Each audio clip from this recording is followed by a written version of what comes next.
Well, a bunch of parts arrived for the 63 AC30, and I was really looking forward to getting in and getting to work.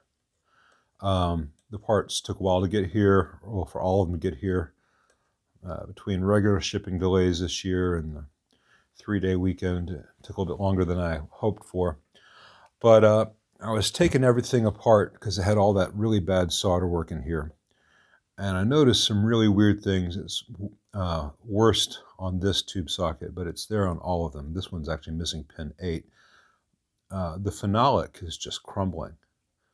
And someone had packed in the missing spaces with some kind of silicone or rubber cement or some kind of yuck. Not what you want to see. And, I had noticed when I was cleaning the other side that they were just seemingly really oily, just full of gunk, an oily film, and it's just deeply embedded. And I suspect that someone tried to clean the tube sockets at some point, maybe with WD-40. Hell, given everything else that was done in this, maybe it was 3-in-1 oil. But these tube sockets are crumbling. The phenolic is just not strong. And there has been an awful lot of heat in here over the years. You can see from the discoloration, particularly around here. And so I am replacing all 4 output tube sockets with some new top-mounted phenolics with very similar construction to these originals I'm not ordering them from Japan, but they're a Japanese make, not a Chinese made socket. And I expect great things to come once those arrive. But that does throw everything else off. You can see I had everything disconnected from the filter cap, and I have this ground hardware gone, that ground hardware disconnected. I'm going to be cleaning those areas of the chassis.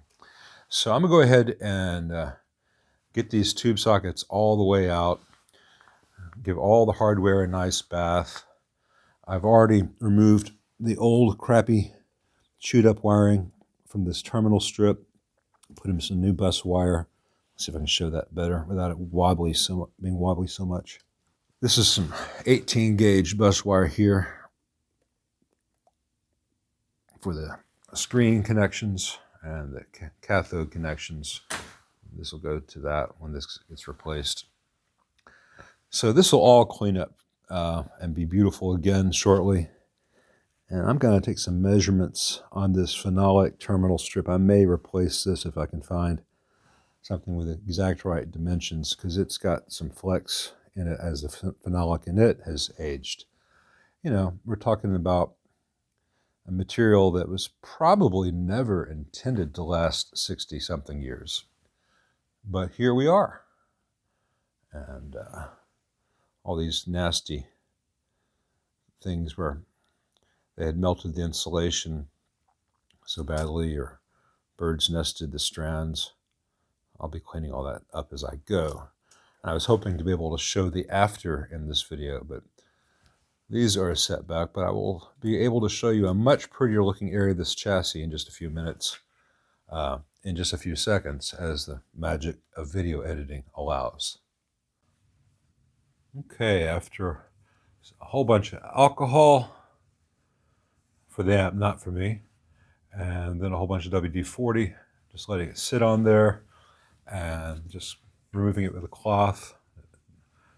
The previous swirls, you can see here the striations, that's from someone else maybe trying to clean it off in the past, but the majority of that heat damage came up, and there's an awful lot less just film of dust and dirt and oil and yuck over the years. So this would be a nice place to rebuild.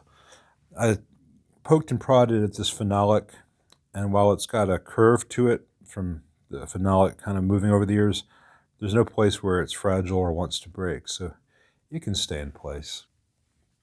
While I wait for those new tube sockets to arrive for the rest of the output, I'm starting to clean and prep the phase inverter outputs. That's the plate resistors, the grid leak resistors,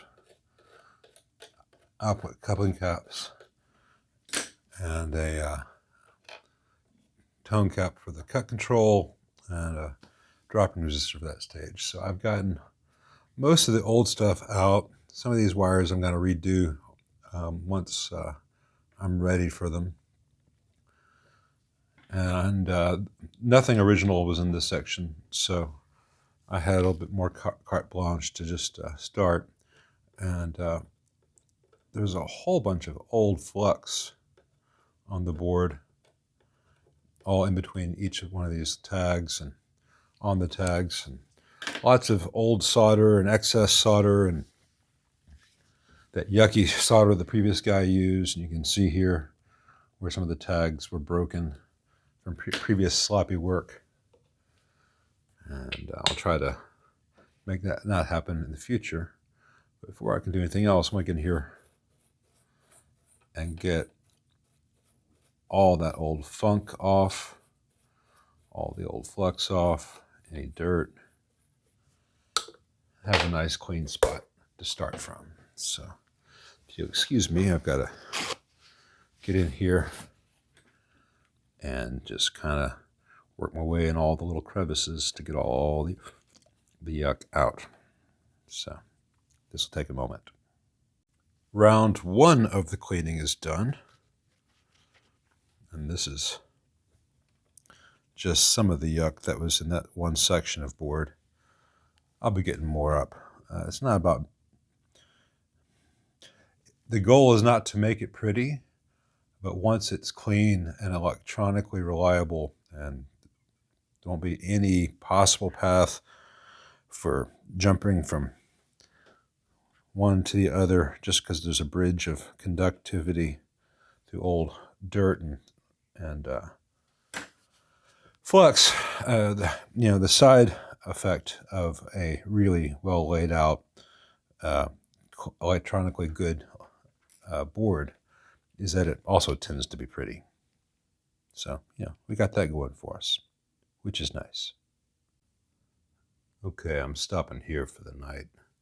Good Lord, the more I go through this amp, the more awful things in the past I dredge up, things that people did that were just, what the hey?